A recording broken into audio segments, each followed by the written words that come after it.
ఆంధ్రాలో నిశ్చయంగా జగన్ గారు గెలుస్తారు, ఖచ్చితంగా గెలుస్తారు, 100% గెలుస్తారు. కేసీఆర్ని అనే కింద దించేసాను ఒక లెక్క అని చెప్పేసి టీడీపీ వాళ్ళు అంటున్నారు. అక్కడ పరిస్థితులు వేరు, అక్కడ రాజకీయాలు వేరు, అక్కడ పరిస్థితులు వేరుగా ఉన్నాయి. అక్కడ వాళ్ళ పథకాలు వేరు, మన పథకాలు వేరు. అసలు మనకి వాళ్ళకి సంబంధం లేదు యాక్చువల్గా. ఇప్పుడు ఎటువంటి అవినీతి జరగకుండా వీళ్ళు కూడా, ప్రతిపక్షాలు కూడా ఎప్పుడు కూడా జగన్మోహన్ రెడ్డి అవినీతి చేశాడు ఈ పథకాల వల్ల అనే విధంగా లేకుండా ప్రతి ఇంటికి అందేటట్టుగా, ఎటువంటి అవినీతి జరగకుండా బటన్ నొక్కితే ఇంటికి ప్రతి అకౌంట్లో పడేటట్టుగా చేస్తున్నట్టు ప్రభుత్వం ఇది. ఈ సంక్షేమ పథకాలు అవసరమా అని చెప్పి అంటున్నారు టీడీపీ. ఆర్థికంగా బాగా బలపడాలంటే ప్రతి ఇంటికి పథకం అవసరమే. అందరూ సంక్షేమ పథకాలు 100% ఆర్థికంగా బలపడటానికి, ఎటువంటి అవినీతి జరగకుండా చేస్తున్న ప్రభుత్వం ఈ జగన్మోహన్ రెడ్డి ప్రభుత్వం. ఎమ్మెల్యే గారు ఎలా ఉంటుంది? 100% బాగానే. డెవలప్మెంట్లో ఇంతకు మించి ఏ ఎమ్మెల్యే చేయలేడు.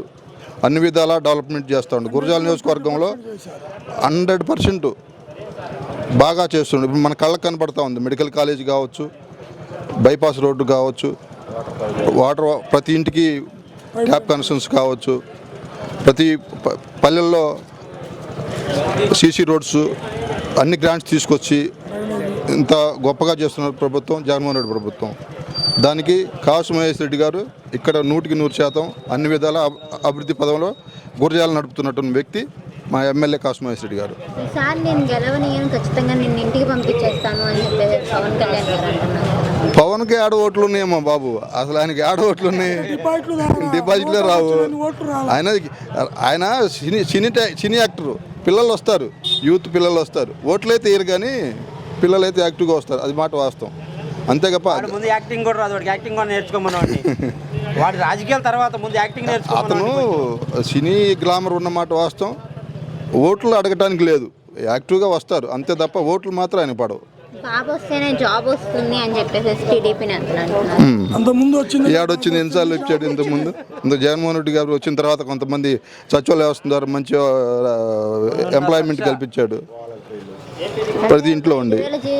జీతానికి ఎవరు చేస్తారు అని చెప్పేసి. అవును, ఇంటి దగ్గర ఉండి వాళ్ళకి అదేమో కోసం కాదమ్మా, జనానికి సేవ చేయటం కోసం వచ్చారు అంతే.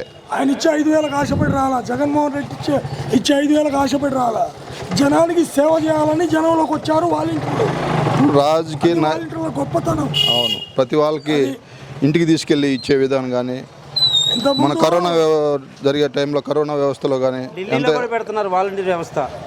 తెలంగాణ స్టార్ట్ చేస్తున్నారు వాలంటీర్ వ్యవస్థ. అన్ని స్టేట్లో ముందు చంద్రబాబుని అన్ని స్టేట్లలో మళ్ళీ ఈ వ్యవస్థను చేయాలని చూస్తారు.